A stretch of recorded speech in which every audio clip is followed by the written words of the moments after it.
Assalomu alaykum barchaga. Sizlar bilan doktor Serdor. Bu videoda siz bilan piramidal yo'l anatomiya va fiziologiyasini ko'rib chiqamiz. Piramidal sistema bu inson ixtiyoriga bog'liq bo'lgan barcha harakatlarni boshqaruvchi sistema hisoblanadi. Masalan, qo'llarni ko'tarish, tushirish yoki ixtiyorga bog'liq bo'lgan boshqa harakatlar, masalan, yozish yoki nimadir rasmini chizish, bular barchasi piramidal sistema orqali boshqariladi. Piramidal sistema yoki kortikospinal yo'l bu asosan ikkita yo'ldan iborat. Ya'ni kortikospinal anterior va kortikospinal lateral yo'llardan tashkil topgan. Bular ikkita neyrondan iborat. Birinchi neyron joylashgan bo'ladi, miya yarim sharlar po'stlog'ida joylashgan bo'ladi, ya'ni presentral gyrus, ya'ni frontal lobning presentral gyrusning 5-qavat, ya'ni bets hujayralaridan boshlanadi.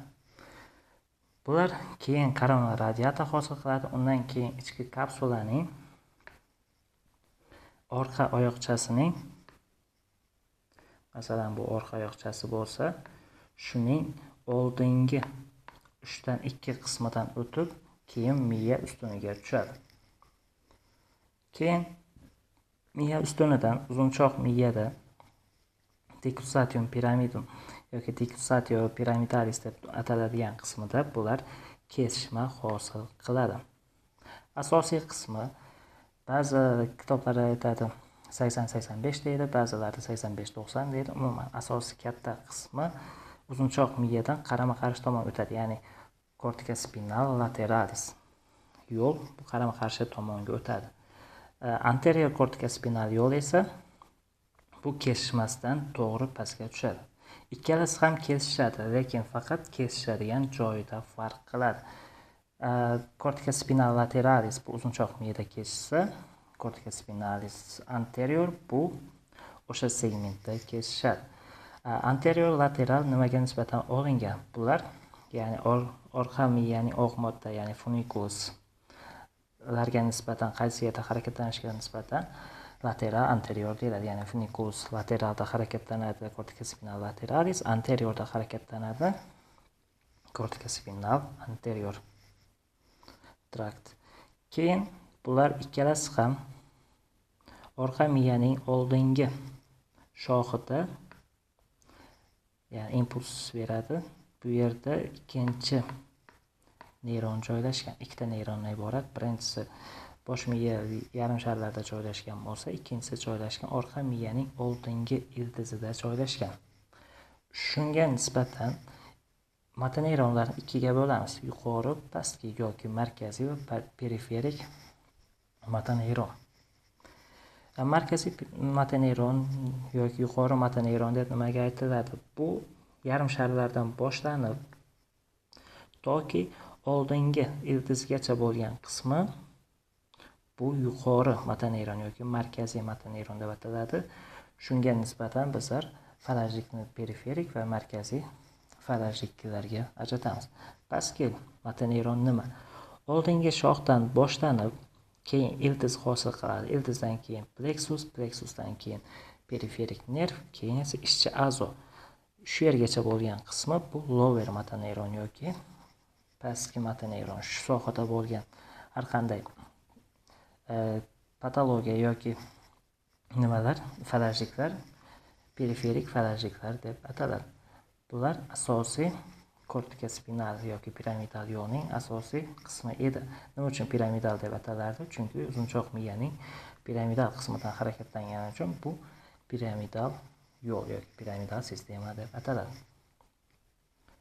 Endi motor birlik nima? Motor birlik deb bitta motoneyron, uning aksoni va mushak tolalaridan iborat guruh motor birlikni hosil qiladi.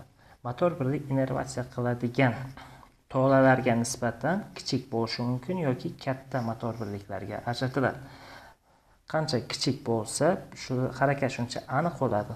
Qancha katta mushak tolalarini innervatsiya qilsa, shuncha kuchli ish bajariladi. Kuch nazorati, ya'ni bosh miya kuch nazoratini asosan ikkita yo'l orqali amalga oshiradi. Birinchisi ishga tushgan motor birliklar sonini oshirish hisobiga kuch ham oshadi. Ikkinchisi signal chastotasini oshirish hisobiga, masalan, dastlab sekundiga yoki daqiqasiga qanchadir taxminan 50 ta yoki 100 ta deb olsak, shuni 2 barobar yoki 3 barobar oshirish hisobiga kuch ham oshadi. Bu chastota oshishi deyiladi. Miyaton nima? Miyaton deb orqa miyaning bitta segmenti yoki bitta orqa miya ildizi tomonidan innervatsiya qilinadigan mushak yoki mushaklar guruhidir. Mushak bo'lishi mumkin, ya'ni bitta katta mushakni bir nechta segment innervatsiya qilishi mumkin yoki bitta segment bir nechta mushaklar guruhini innervatsiya qilishi mumkin. Yuqorida aytdik, bu ya'ni periferik motoneyron. Oldingi shox, ildiz, chikal, periferik nerv va mushaklardan iborat. Impuls oldingi shoxdan chiqdi, ildizga bordi, ildizdan keyin chikal, ya'ni pleksusga borgandan keyin qayta taqsimlanadi, keyin periferik nervga o'tadi. Shuning hisobiga agar ildiz zararlanadigan bo'lsa, mushak kuchi saqlanadi, faqat biroz kamayishi yoki ya'ni mushak kuchi to'liq yo'qolmaydi, ya'ni mushak harakati to'liq yo'qolmaydi. Agar periferik nerv zararlanadigan bo'lsa esa mushak to'liq harakati to'liq yo'qoladi. Mana bu yerda ko'ryapmiz nimalar? Ya'ni cervical plexus.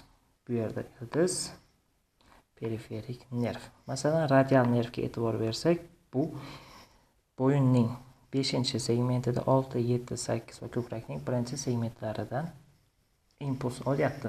Agar mabodo 7-segment sohasi ildiz zararlanadigan bo'lsa, radial nervga boshqa segmentlardan impuls kelganligi hisobiga qo'llarning, ya'ni barmoqlarning yozuvchi mushaklarning ishi saqlanadi. Faqat biroz kuchsizlanishi kuzatilishi mumkin. Shunga nisbatan, ya'ni kuchsizlik yoki harakat to'liq yo'qolganligiga nisbatan periferik nerv zararlandimi yoki ildizda muammomi, shu ikkalasi, shunga asosan farqlaymiz, ya'ni differensial diagnostika qilamiz. Keyingisi, biror bir ish bajarayotgan paytimizda ishtirok etadigan mushaklarni 4 ta guruhlarga ajratamiz. Birinchisi agonistlar. Bu asosiy ishni bajaruvchi, qisqaruvchi mushaklar. Masalan, ya'ni barmoqlarni musht qilganimizda, ya'ni barmoqlarni bukuvchi fleksor digitor mushaklar qisqarsa, bu asosiy agonist mushaklar hisoblanadi. Antagonistlar bular nimalar? Antagonistlar bu shuning qarama-qarshi tomondagi mushaklar hisoblanadi. Masalan, fleksor qisqarsa, ekstensor bo'shashi kerak. Bu Sherrington qonuni deyiladi. 3-guruh mushaklar sinergistlar.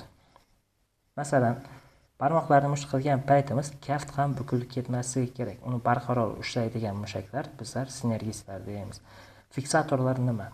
Masalan, shu musht qilayotgan paytimiz proksimal qismi harakatlanmay turishini ta'minlaydigan qismi esa fiksator mushaklari deyiladi. Masalan, tirsak yoki yelkalarni qimirlatmasdan ushlab turadi. Bu fiksator mushaklar.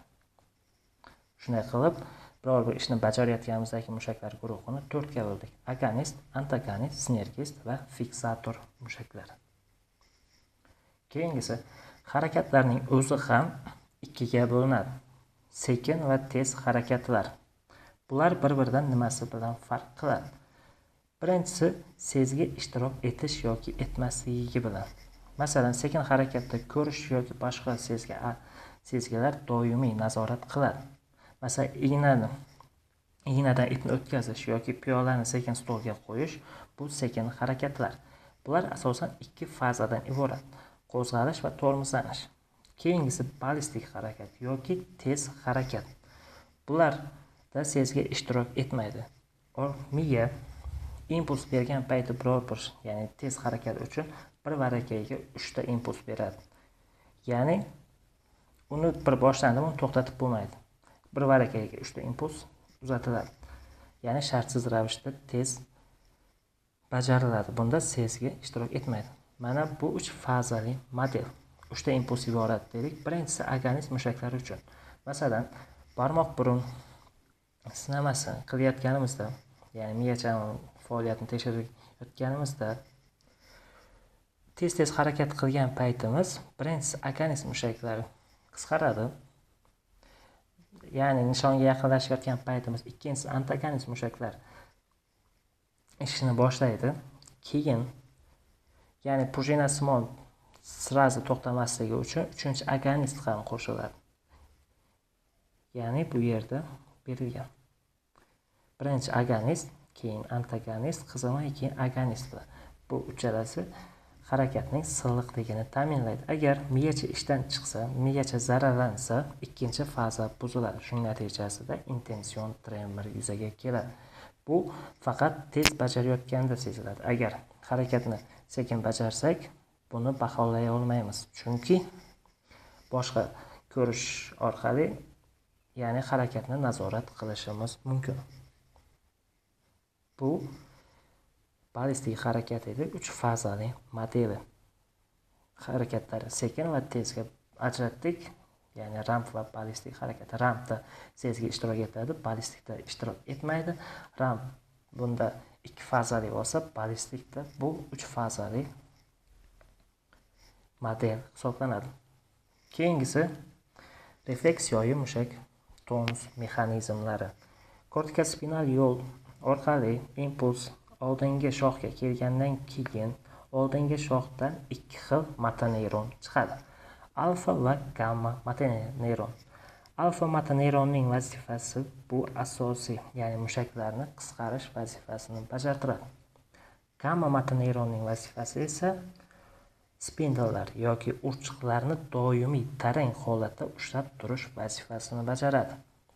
Bu nima uchun kerak? Urchiqlar nima? Bu mushaklarni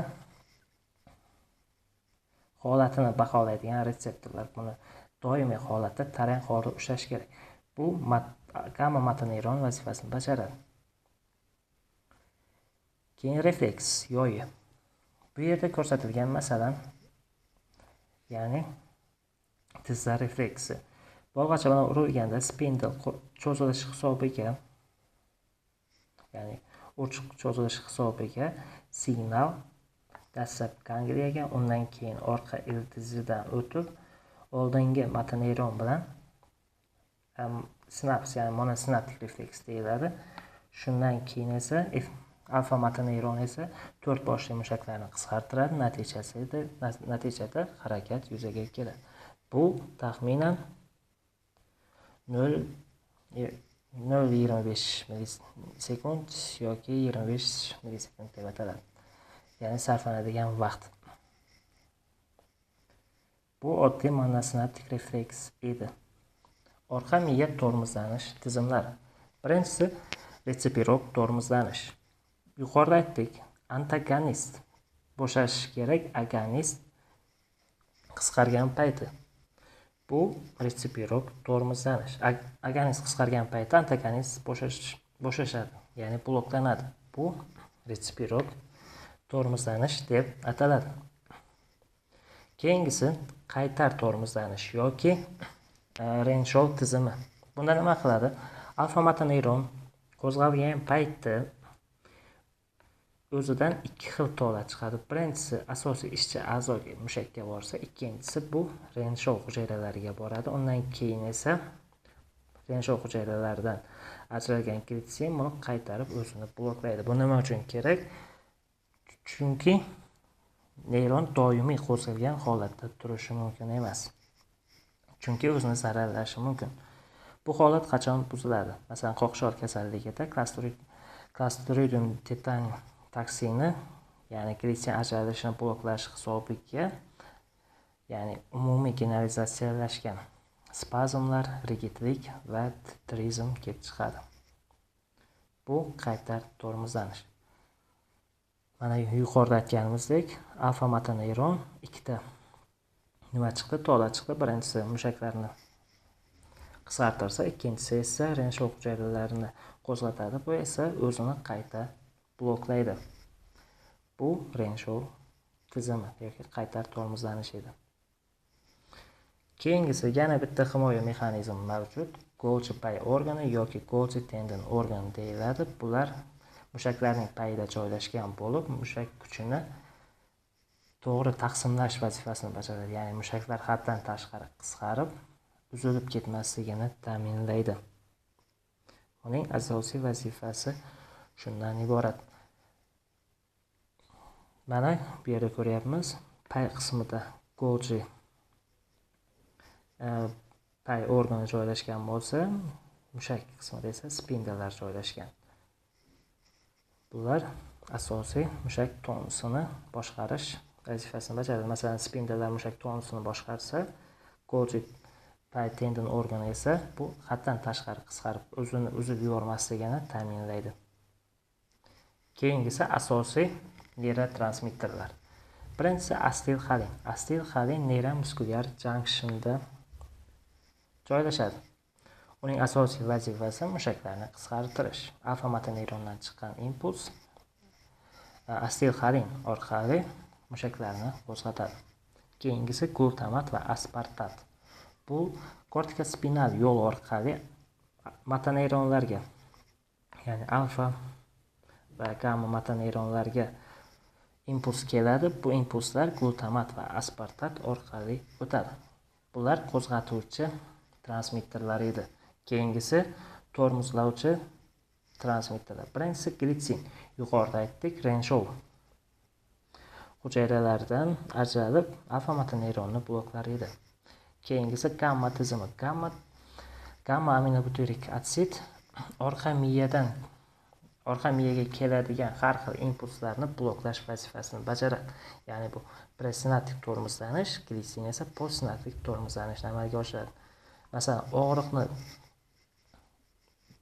ya'ni kuchli og'riq impuls o'tib ketmagan haddan tashqari qo'zg'alishini oldini olish uchun ba'zan og'riqni bloklab qo'yish vazifasini bajaradi. Ya'ni orqa miyaga impuls kelishini bloklasa, ya'ni presinaptik tormozlash, glitsin esa postsinaptik tormozlanishni amalga oshiradi. Shu bilan bugungi videomiz tugadi. Barchaga e'tibor uchun rahmat.